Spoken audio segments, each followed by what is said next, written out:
పచ్చని కొండల మధ్య రంగులూరు అనే ఒక చిన్న గ్రామం ఉండేది. ఆ ఊరిలో రవి అనే ఒక బాలుడు ఉండేవాడు. అతనికి చిత్రలేఖనం అంటే అమితమైన ప్రేమ. కానీ తన చిత్రాలను ఎవరికి చూపేవాడే కాదు. నా చిత్రాలు ఎవరికి నచ్చవు అని భయపడేవాడు. ఒకరోజు రవి వాళ్ళ తాతగారి గదిలో చదువుతున్నాడు. ఒక పాత పెట్టెలో ప్రకాశించే ఒక బ్రష్ కనిపించింది. ఆ బ్రష్ పై ఇలా రాసి ఉంది, దయతో సృష్టించు, ఆ మాయాజాలం స్వయంగా వస్తుంది. ఆశ్చర్యపోయిన రవి ఆ బ్రష్ ను రంగులో ముంచి ఒక పక్షిని గీశాడు.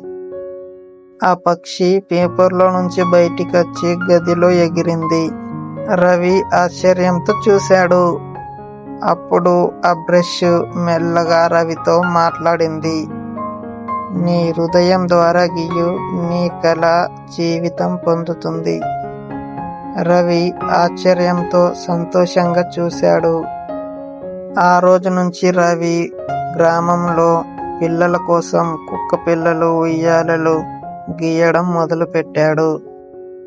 రంగులూరును రంగులతో నింపాడు రవి. ఒకరోజు ఆ రహస్యాన్ని ఒక దొంగ గమనించాడు. ఆ బ్రష్ని దొంగిలించి బంగారం, కోటలు, వజ్రాలను ఆ దొంగ గీశాడు.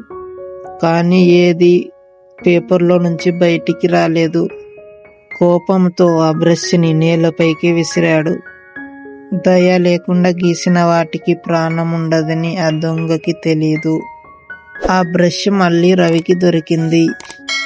ఆ బ్రష్ రవితో ఇలా అంటుంది, దయే నా శక్తి అని. రవి మౌనంగా అర్థం చేసుకున్నాడు.